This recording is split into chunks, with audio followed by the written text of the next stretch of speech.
এর মতো সাধারণ মানুষ যারা, অর্জুন তো সেই পার্ট প্লে করছেন, অজ্ঞ অতাত্ত্বিকের পার্ট প্লে করছেন অর্জুন।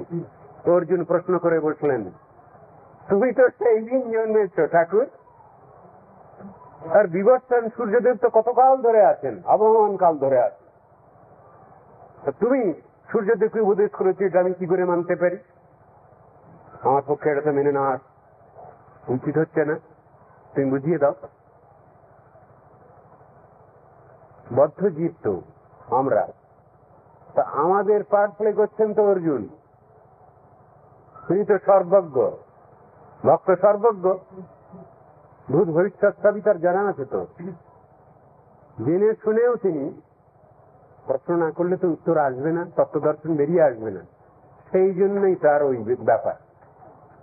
বলছেন কি, অপরং ভবতো জন্ম পরং জন্ম বিবর্ষত কথমে তদ বিজানিয়াং সমাদৌ প্রত্যবানিতি।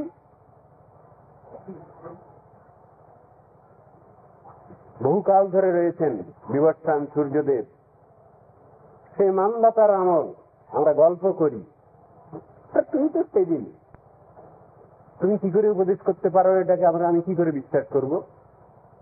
উত্তরে কৃষ্ণ কি বলেছেন, বহুনি নে বতিতানি জন্মানি তব চার্জুন তন্নহং বেদ সর্বাণি নস্তং বেত্ত পরন্তপ। তুমি তো মনে করতে পারছো না অর্জুন, আমার সব মনে আছে, আমি সবই বলে দিতে পারি, তুমি মাঝে মাঝে ভুলে যাচ্ছ। এই ভুল হয়ে যাওয়া ব্যাপারটাই তো মুশকিলের কথা। ভাগবত বলছেন, ভয় বলে একটা জিনিস আমাদের আসছে, কেন? দ্বিতীয়াভিনিবেশতশ্চাৎ ভয়ং দ্বিতীয়াভিনিবেশতশ্চাৎ। ভগবান ছাড়া অন্য দ্বিতীয় বস্তুতে প্রতীতি, বিশ্বাস, নির্ভরতা, সেই জন্য আমার ভয় আসে। ভয় আসবার কারণ এইটা, ভগবান ছাড়া দ্বিতীয় বস্তুকে আমি মেনে নিচ্ছি, বিশ্বাস করছি, সব থেকে ভয়ের উৎপত্তি। ঈশাদ অপেতস্য, ভগবান থেকে দূরে সরে যাচ্ছি। ভগবান আমার সব সময় গার্জিয়ান রূপে সব সময় আমার কাছে আছেন, এই বিশ্বাস করতে পারছি না, এটা মেনে নিতে পারছি না, এর মধ্যে অবিশ্বাস এসে যাচ্ছে, ভগবানকে দূরে ঠেলে দিচ্ছি, সেই জন্যই ভয়ের কারণ। ঈশাদ অপেতস্য, এটা আমাদের পক্ষে বিপর্যয়, অস্মৃতি। ভগবানকে ভুলে যাওয়া এটা দোষ, এটা গুণ নয়, চরম দোষ ভগবানকে ভুলে যাওয়া। এবং এইটাই আমাদের সব থেকে বিপদ বেশি টেনে আনি। এর থেকে চরম দোষ আর কিছু নেই, ভগবানকে ভুলে যাওয়া। সেই কথাই তো কৃষ্ণ বলি, সেই জীব অনাদি বহির্মুখ অতএব মায়া তারে দেয় সংসারাদি দোষ। কথাটা বোঝানো হয়েছে, ভগবানকে ভুলে যাওয়াটাই আমাদের সব থেকে বড় দোষ। এর থেকে বড় দোষ আর কিছু হয় না। যত হিনিয়াস অফেন্স আছে, সব থেকে বড় দোষ হলো এটা, ভগবানকে ভুলে যাওয়া। কৃষ্ণ বিস্মৃত হওয়া, মালিকের মালিকানা অস্বীকার করা, ভগবানকে ভুলে যাওয়াটাই সব থেকে দোষ ত্রুটি, আমাদের বড় দোষ। বুঝাচ্ছেন? এখানে বলছেন কি, সনাতন ধর্মের রক্ষক, ধারক, বাহক তুমি। বিরিঞ্চি সভাতে তোমাকেই উপদেশ করতে হয়েছিল, অন্যকে উপদেশ করেছিল? সাক্ষাৎ ভাবে তোমাকে উপদেশ করতে হয়েছিল। কেন? তুমি তো সনাতন ধর্মের মহিমা গৌরব সব জানো, ঠিক ঠিক যথাযথ, আবার অন্যকে বলবে কি কি বলবে? যেখানে তুমি স্বয়ং ব্যক্তিত্ব, ধর্মবক্তা, সেখানে তো আর অন্য কারো ভুল বুঝবার কোনো কারণ নাই। শাস্ত্রে সব জায়গায় একটা কথা বলা আছে, যেখানেই কোনো প্রশ্ন আসছে আর যেখানেই কোনো ঋষি উত্তর দিচ্ছেন, সব জায়গায় বলা আছে এটা আমার নিজের কথা নয়, আমার নিজের কথা, আমি অজ্ঞ, জানি না, বুঝি না, তার ভিতরে ভুল দোষ ত্রুটি থাকতেই পারে, আছে। আমার গুরুবর্গ এই কথা বলেছে, স্বয়ং ভগবান এই কথা বলেছেন, এটা আমার কথা না। আমি যা বলছি এর ভিতরে ভুল দোষ ত্রুটি থাকতেই পারে, অসিদ্ধান্ত কুসিদ্ধান্ত থাকতেই পারে, ভুল হতেই পারে, মুনিনাঞ্চ মতিভ্রম, একটা কথা বলা আছে, এটা আমার কথা। এমন ব্যক্তিত্বের কথা যাদের কোন রকম ধরনের ভুলের সম্ভাবনা নেই কখনো, আর্থ বাক্য তাতে দোষ নাই, মেনে নিতে হয়েছে অ্যাক্সিমেটিক ট্রুথের মতো, তারপরে কোনো কৈফিয়ত তলব করা চলবে না। এটা ব্যাকরণের ভুল হয়ে গেছে, কখন কোন কালে হয়ে গিয়েছিল বলে ফেললেন অহং ব্যক্তি। ব্যাকরণের ভাষায় তো ব্যক্তি হবে না, অহং ব্যক্তি হবে না, অহং বেদনী হবে, কিন্তু বলা হয়ে গেছে অহং ব্যক্তি। চলে আসছে সেই অহং ব্যক্তি, সুখ ব্যক্তি, ব্যাস ব্যক্তি, অব্যক্তি। কেন ওটা রাখা হলো কেন ওই ভুলটা? যদি ব্যাকরণগত ভুল কিছু হয়েছে ওটাকে সংশোধন করে নেওয়া হলো না কেন? শাস্ত্র বললেন ওটা ভুল নয়, ওটা আর্থ প্রয়োগ। আমরা অনেক সময় কিছু ভুল টুল বলে শেষকালে বলে ফেলি বিপত্তাম, আর বলবো এক সময় ভুল হয়ে গেছে ওটা ওখানে তাও বলা হচ্ছে না, ওটা ভুলই হয়নি। ঋষিগণ ব্যাকরণ জানতেন, তারা ব্যাকরণ ভুল করেননি। আর্থ প্রয়োগ, সম্মান দিয়ে বলা হলো ওটা আর্থ প্রয়োগ, ওটাকে ভুল বলে মেনে নেওয়া হবে। তো সবটার মধ্যেই তো বিচার আছে। যমরাজকে বললেন ব্যস্ত ব্যক্তি না ব্যক্তি, বা তার ব্যাখ্যা আছে, কেননা ব্যস্ত আর একজন নাম। কৃষ্ণদ্বৈপায়ন বেদব্যাসের বিশেষ শক্তিমত্তা রয়েছে, বাহাদুরি আছে। ব্যাস ও নারায়ণ স্বয়ং এমন যদি কথা আছে, তাহলে সেই ব্যাস আর অশ্বত্থমা ব্যাস ইত্যাদির যেসব কথা রয়েছে সব ব্যাসকে তো একই ক্যাটেগরিতে ফেলা যাবে না। তাহলে ব্যাস ও ব্যক্তি না ব্যক্তি, বা তার মীমাংসা দিচ্ছেন। বহু রকম ব্যস্ত আছে, ব্যস্ত একটা পদাধিকার, পোস্ট, বিভিন্ন সময়ে সেসব ব্যাসগণের তালিকা দেওয়া আছে। কিন্তু কৃষ্ণদ্বৈপায়ন বেদব্যাস তার বিশেষ মহিমা মহাত্মা আছে। ভগবানের সত্যাবেশ অবতার তিনি তো ভুল করবেন না। তার বেলায় ওই ব্যক্তি না ব্যক্তি বা এটা বলা চলবে না, তার বেলায় ব্যক্তিই বলতে হবে। হ্যাঁ, তিনি জেনে শুনে বুঝে বসে আছেন, সত্যদর্শী। কথাটা বলছেন যমরাজ। তাহলে যমরাজের কি অহংকার প্রকাশিত হচ্ছে না এখানে? শাস্ত্র বললেন না, সত্য ঘটনা, এতে অহংকার প্রকাশিত হয়নি। বাস্তব ঘটনা, যদি ঘটনাটা যথাযথভাবে যদি বলা না যায় তাহলে সত্য উদ্ঘাটিত হবে না। তো সুতরাং তার ভিতরে এখানে অহংকার আছে। ভক্তিয়া ভাগবতং গ্রাহ্যম নবুদ্ধ্যা ন চটিকয়া, এটা বাস্তব দর্শন। ভক্তির দ্বারাই তত্ত্ব দর্শন বুঝতে হবে, ভাগবত বুঝতে হবে। ভাগবত মানে তত্ত্ব দর্শনের শ্রেষ্ঠ গ্রন্থ, তত্ত্ব সিদ্ধান্তের এনসাইক্লোপিডিয়া, মূল গ্রন্থ। এর ভিতরে সব খুঁজে পাওয়া যাবে।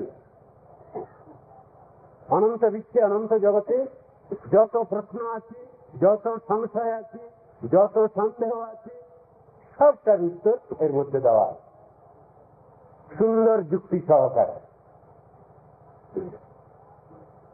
সেটা বুঝাচ্ছেন।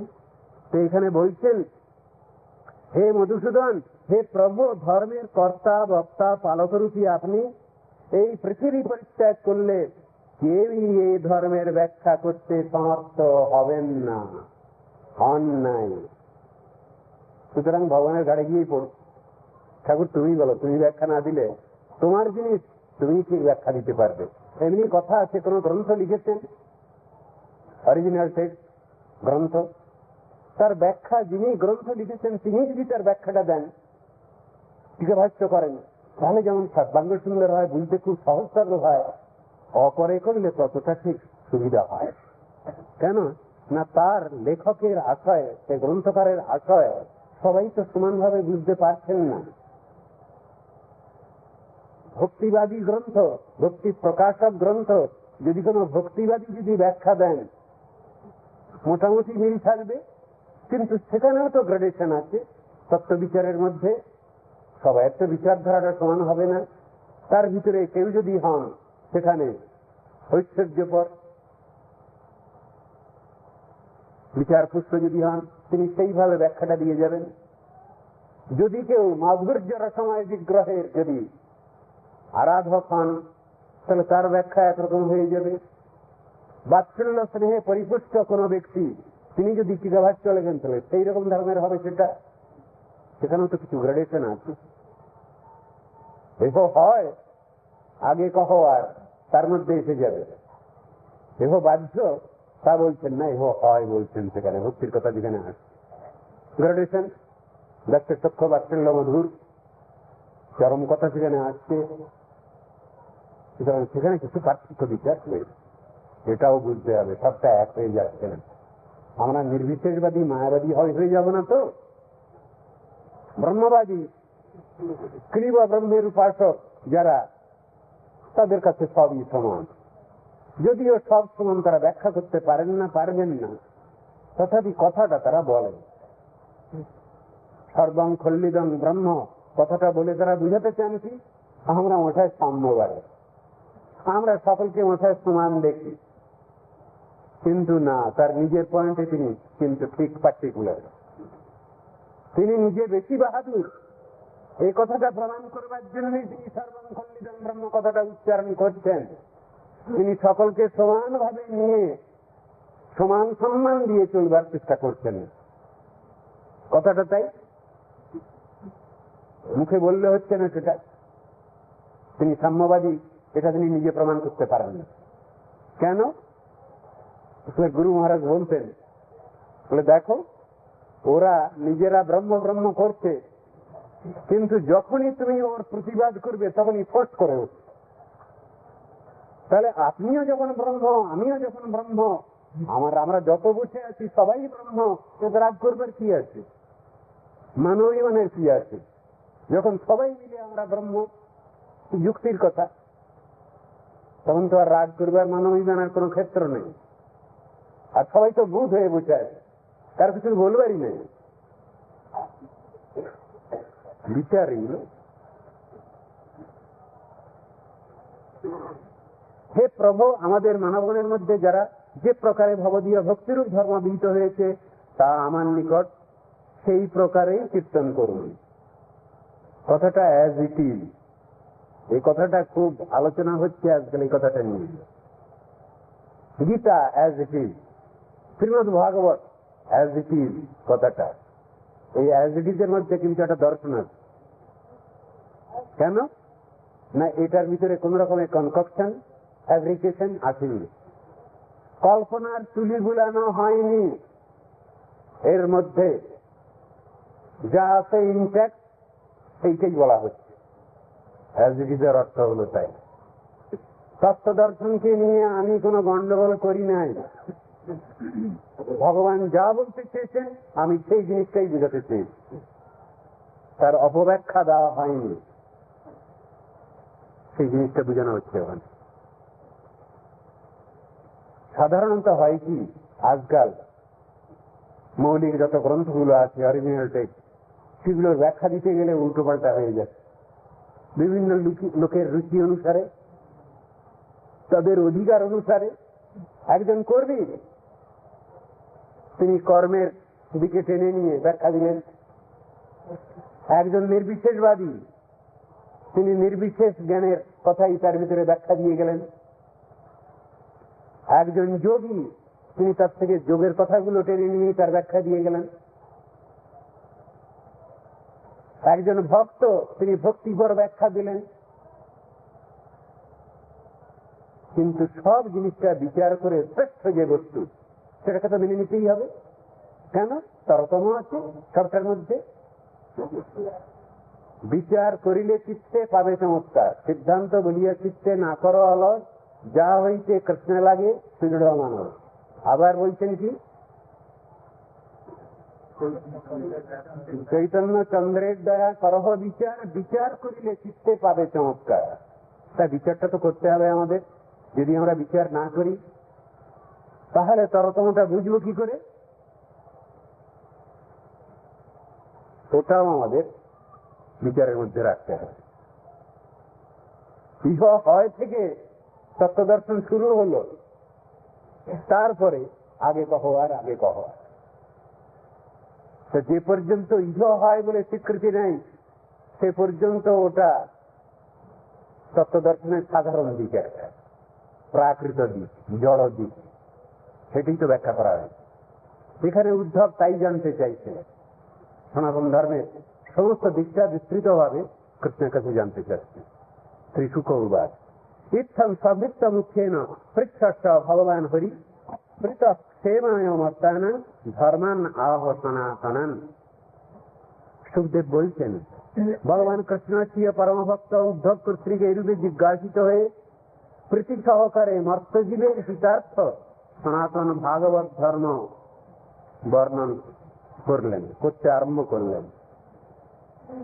তাহলে কার জন্য? তার নিজের জন্য। তাহলে মর্তজীবের, বদ্ধজীবের কল্যাণ হবে। মুক্ত যারা, তাদের জন্য আবার কি লাগবে? উপদেশ। তাদের জন্য তো কোনো উপদেশের ব্যবস্থা নেই।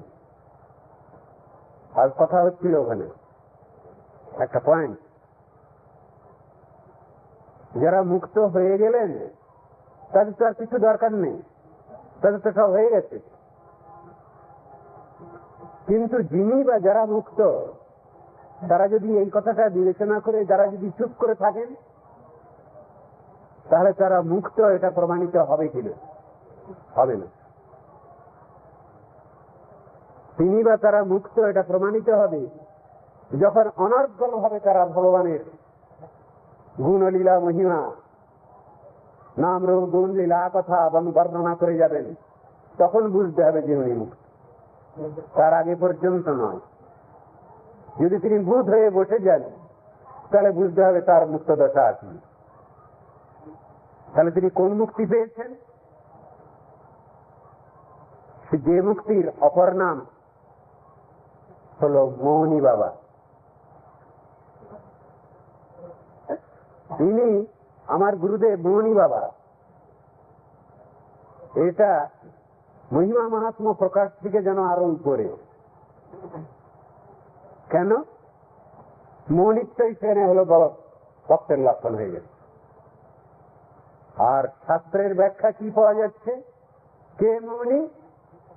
যিনি অনর্গল ভাবে ভগবানের নাম রূপ গুণ লীলা কথা কীর্তন করেন, যিনি 24 ঘন্টার মধ্যে 24 ঘন্টায় যিনি ভগবানের গুণ মহিমা কীর্তন করেন, ভগবানের নাম কীর্তন করেন, তিনি হলেন মৌনী বাবা। বারে এত অদ্ভুত ব্যাখ্যা শাস্ত্রে বোঝানো হয়েছে। এটা 24 ঘন্টা তো একটা মানুষ তো জেগে থাকে না, তাকে তো বিশ্রাম নিতেই হয় কয়েক ঘন্টা। সে 1 দণ্ড হোক আর 2 দণ্ড হোক, যা গোস্বামীদের বিচারে আছে। যারা শুষ্ক রুটি চানাচি দিয়েছেন, শুষ্ক রুটি চানাচি বা ভোগ করি করি এক এক বৃক্ষতলে এক এক রাত্রি শয়ন, যাদের সম্বন্ধে বলা হয়েছে, সেই গোস্বামীগণের সম্বন্ধে, গৌড়ীয় গোস্বামীগণের সম্বন্ধে, তাদেরও ক্ষেত্রে বিচারটা আসছে। কি বিচার? কাকে বলবো বৈরাগ্য? বৈরাগ্যের কথাটা কি করে প্রমাণ করা যাবে? কথা তো আছে, মহাপ্রভুর ভক্তগণের বৈরাগ্য প্রধান, যাহা দেখি প্রীতহান গৌর ভগবান, বলা হয়েছে কথাটা। এখন সেই বৈরাগ্যটা কি? এখন সেই বৈরাগ্য যদি বিচার করতে যাওয়া যায়, রঘুনাথের বৈরাগ্য যেন পাষাণের রেখা, কথা বলা হয়েছে। আবার বৈরাগ্যের কথা বলা হলো গৌর কিশোর দাসবাবু মহারাজের ক্ষেত্রেও বলা আছে প্রণাম শ্লোকের মধ্যে। বৈরাগ্যের মূর্ত বিগ্রহ তিনি বলা হয়েছে। এখন কোন বৈরাগ্যটা নেব? বৈরাগ্য তো অনেক প্রকার। শাস্ত্র বলছে যথাযোগ্য ভোগ নাহি তথা অনাসক্ত সেই পিয়ার পাহব, সেই অনাসক্ত সেই শুদ্ধ ভক্ত সংসার তথায় পায় বরাবর। গুরুবর্গের কথার মধ্যে আছে, প্রাপঞ্চিকতায় বুদ্ধা হরি সম্বন্ধী বস্তু না মোক্ষ ভি পরিত্যাগ বৈরাগ্য ফলগু কর্তা বলছেন। আবার উল্টো করে আবার বলা হয়েছে সপ্তস্য বিষয়ান যথার্থম উপযুঞ্জত নির্বন্ধ কৃষ্ণ সম্বন্ধে যুক্তং বৈরাগ্য উচ্যতে। এর কবিতানুবাদও করা হয়েছে, আসক্তি রহিত সম্বন্ধ সহিত বিষয় সমূহ সকলই মাধব যুক্ত বৈরাগ্য। আর ফলগু বৈরাগ্যের উদাহরণ দিচ্ছেন, শ্রীহরি সেবায় যাহা অনুকূল বিষয় বলিয়া ত্যাগে হয় ভুল। একজন সব নেতি নেতি করছেন, এটা নয় এটা নয়, কিন্তু কোনটা হয় সে কথা এলো না, শুধু নয় ইতি নয় ইতি। শেষকালে ভগবানকেও তিনি আস্থা করে বিসর্জন দিচ্ছেন। আর একজন বলছেন না, আমি কাকে ত্যাগ করব, কাকে রক্ষা করব, কাকে ছাড়বো আর কাকে নেব, সে তো হরি সম্বন্ধী বস্তু না, সে তো ভগবানের সেবার বস্তু, ভগবানের সৃষ্ট। আমি তো একে সেবায় লাগাতে পারি, সে ক্ষমতা অধিকার ভগবান দিয়েছেন আমাকে, সেটাও তো বোঝানো হয়েছে, পাশাপাশি রেখেই বোঝানো হয়েছে। ফলগু আর যুক্তবদ্ধ আর মুক্ত করুণা ভাবি হয় একাকার সব, কথা বোঝানো হয়েছে। কোন বৈরাগ্য আমি নেব? যথাযোগ্য ভোগ নাহি তথা রোগ, এটা নয়। যথাযোগ্য আমার যতটুকু না হলে নয় ততটুকু। এখন সেটা কি গোস্বামীগণ সব রেশন কষে দেবেন হিসাব করে, এত গ্রাম এত গ্রাম খাবার গ্রহণ করলে তাহলে যুক্ত হবে, আর এর বাইরে গেলে ফলগু হবে? এমন ভাবে করা চলবে কি? রসলি হবে না, সেটা বিচারের মধ্যে রাখতে হবে। এই যথাযোগ্যের খুব সুন্দর ব্যাখ্যা। আমার জীবন ধারণের উপযোগী যতটুকু ততটুকু, তার বাইরে নয়। যদি বেশি খেয়ে ফেলি প্রয়োজনের অতিরিক্ত, তাহলে হাই প্রেশার। প্রয়োজনের থেকে যদি কিছু কম হয়ে যায় তাহলে লো প্রেশার। দুটোই তো রোগ, রোগ তো দুটোই, রেহাই নেই তো। তাহলে গোস্বামীগণ ওটা ঠিক বানতে চেষ্টা করেননি। আমার শরীর ধারণের উপযোগী যতটুকু ততটুকু আমার পক্ষে কাজ, সেই কথাই বোঝানো। এখন সেটা সকলের পক্ষে তো সমান হবে হিসাবে। সেই জন্যে গৌড়ীয় গুরুবর্গ ওই রকম ধরনের কোন চার্ট তৈরি করে দেয়নি।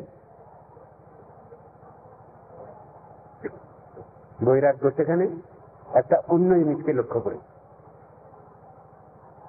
বাসুদেবে ভগবতী ভক্তি যোগ প্রযোজিত জনয়তি আশু বৈরাগ্যম জ্ঞানাঞ্চ যদ অবৈতুকম।